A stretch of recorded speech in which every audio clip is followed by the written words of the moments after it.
Hello students, welcome back to our social studies session.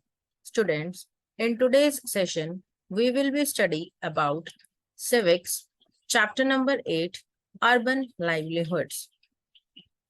The aims and the objectives of this chapter are livelihoods in the urban India. We'll be studying about the life of the workers who work on the street, life of a business persons.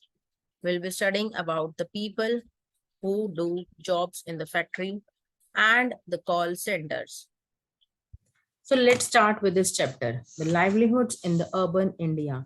So class, there are more than 5,000 towns and 27 big cities were there.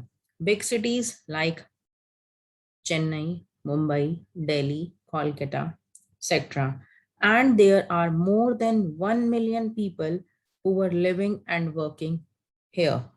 So in this chapter, we will look about how the people work in the cities and how they organize themselves, their employment and earning opportunities.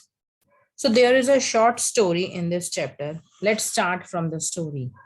A child visits her cousin in a big city and travel there and notice the various works done by the people. First thing noticed by the child is many vendors and workers working on the street. So there is another story of a rickshaw puller which was named Butchu Mahanji.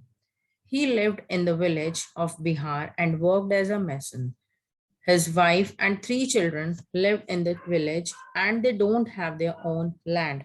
He came into the city to earn more money as he didn't get the enough money for his family. So in the city, he bought and when he came in the city, he bought an old rickshaw and there he was. This was many years ago. He came at the bus stop every morning and worked till 8:30 in the evening. He traveled up to 6 kilometers and received rupees 10 to 30 per trip, depending on the distance. He stays in a rented room with his friend. The per day income of the Butchu Mahanji is rupees 200 to 300, of which he spent rupees 100 to 150 on the food and rent, and rest he will save for his family. And her wife also earns from agricultural work in the village. So, like Butchu Mahanji, there are many other people in the city who works on the street. In fact, in Ahmedabad city, it was found after a survey that 12% of the workers in the city they worked on the street. They sell things, repair them, or they provide a services like the service of the rickshaw puller. Okay, so there are some common features of the workers who practices on the street. So they work on their own. They are not employed by anyone. So therefore, they have to organize their own work. They have to plan all about their work, like how to set up their shops and how much to purchase, etc. Their shops are usually temporary structure, means they do not get in the permanent constructions of their shop. Sometimes they used board, spread paper over the discard boxes, or maybe a canvas sheet hang up on a few poles. Or they may also use their own carts or by spreading the mats or the plastic sheets on the pavement. So these all are the temporary, not the permanent. These workers have to face some restrictions also. They can be asked to dismantle their shops at any time by the police. They have no security. There are certain parts of the city where these hawkers are not allowed to enter, like in the societies. Vendors sell things that they are often prepared at home by their family members who purchase, clean, and sort and make them ready to sell. For example, those who sell food or snacks on the street prepare most of these at home. Now, let us see what are the problems which arise because of them. So the urban areas of India means in the cities, there are almost 1 crore street vendors are there. And it will create a problem in the traffic jam and sometimes for the walking people. So what was the solution? Let us discuss. However, with the effort of many organizations, it is now recognized as a general benefit and as the right of people to earn their livelihood. Hawking zones have been suggested for towns and cities. The government is thinking about modifying the laws that ban street vendors. In this way, they will have a place to work and there will be also a free flow of traffic and people. It has also been suggested that mobile vendors should be allowed to move around freely. Hawkers need to be a part of committee that are set up to take decisions relating to them. So this was the first observation of the child who noticed that many workers are work on the street. So after walking on the streets, they took an rickshaw for the market because the child's cousin has an appointment with the dentist clinic. And after the examination from the dentist, he asked her to come back the next day to get a tooth cavity filling. After that, they went to the garment showroom in the market, and that showroom consists of 3 floors, and each floor is divided for the different types of clothes.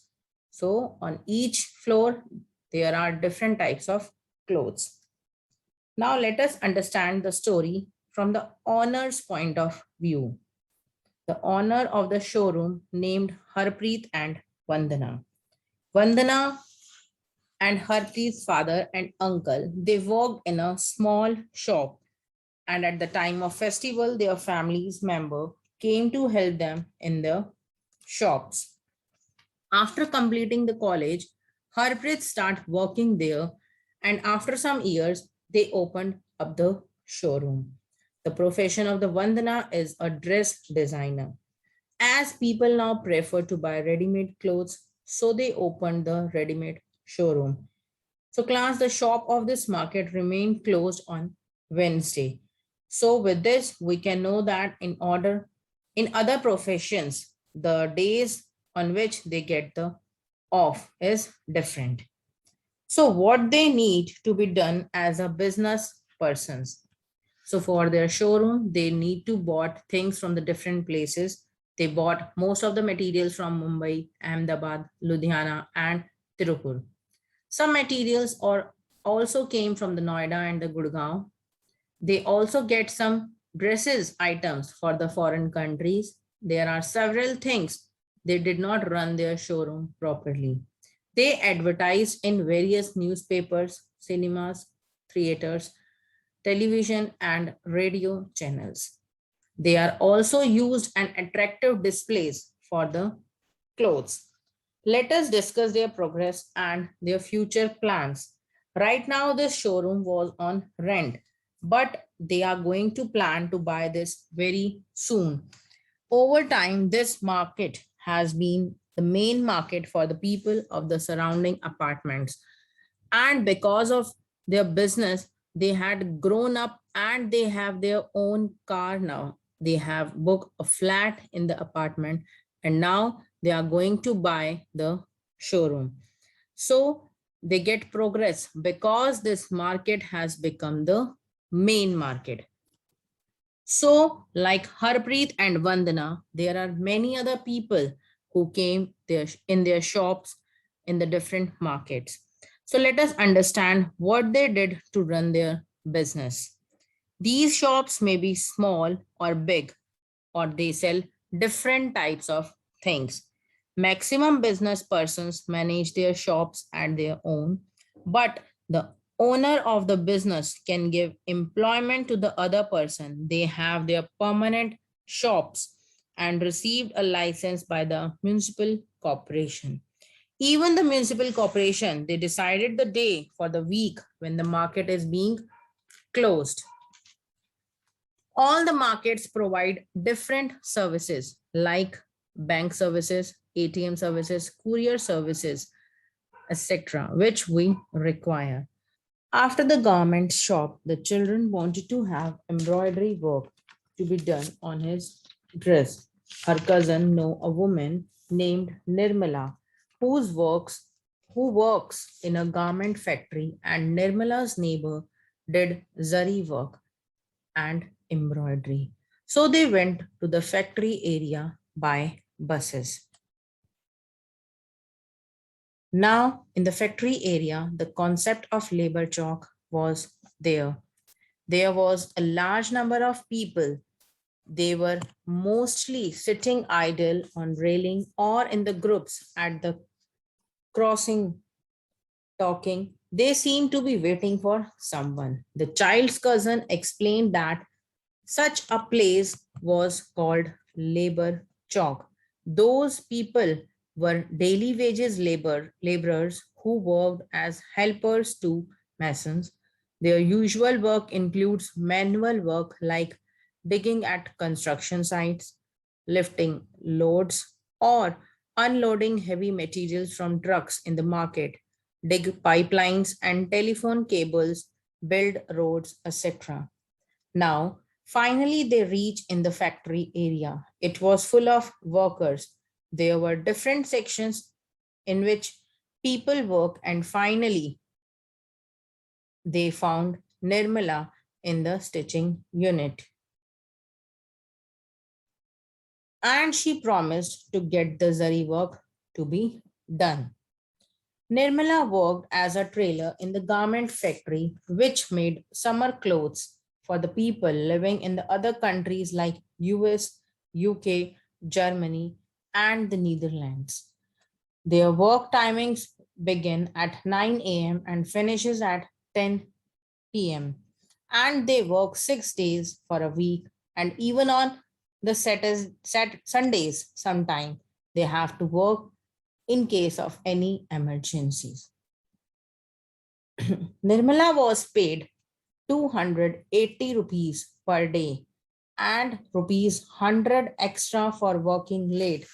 As the summer clothes are made in the factory, so about 3 to 4 months every year, Nirmala has no work. This is called casual basic employment. Most workers like Nirmala, they are employed on what is known as casual basis. They are employed when the employer get large orders or during certain seasons. At some other times of the year, they have to find some other jobs. So their jobs are not permanent jobs. There is no job security or protection if there is ill treatment. They also have long working hours. Now let us understand about the call centers. So call center is a new form of employment in the big cities. A call center is a centralized office which deals with the problems and the questions of the customers and the consumers regarding any purchased goods or services. Call centers are generally set up as large rooms, including a computer, telephone set, and the supervisor stations. India has become a major center not only for Indian companies, but also for the foreign companies. They set up call centers here as they can get people who can speak English and will work for lower wages. Now let us know about something for the offices.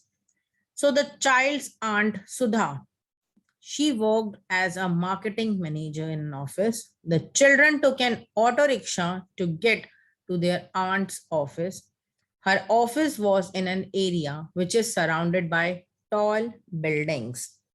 When the office hours were over, hundred of people they were coming out in the car parking area and for the buses. Her aunt was a marketing manager in a company which manufactured biscuits. She supervised the work of 50 salespersons who traveled from the different parts of the city. And the factory where the biscuits were made was outside the city. So how the aunt Sudha worked in office? Let's see. Their aunt and her team got orders from the shopkeepers and collected payments from them. She had divided the city into 6 regions, and once in a week she meet the salesperson of each region. So once in a week she met. Okay. So after that class, she checked their progress report and discussed all the problems in a meeting which they have faced. Then she had to plan the sales in the entire city. And for this, sometimes she had to work late and travel in the different places.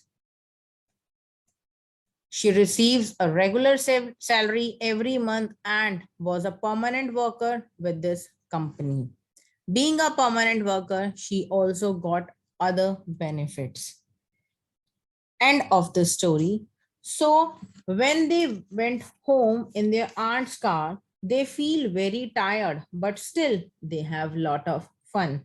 And the child got an idea about different kind of works which was done by the people in the cities. So most common thing is that this work ties the people together. So class, today we end up with this chapter. I hope you all have understood this chapter. Thank you. Bye-bye.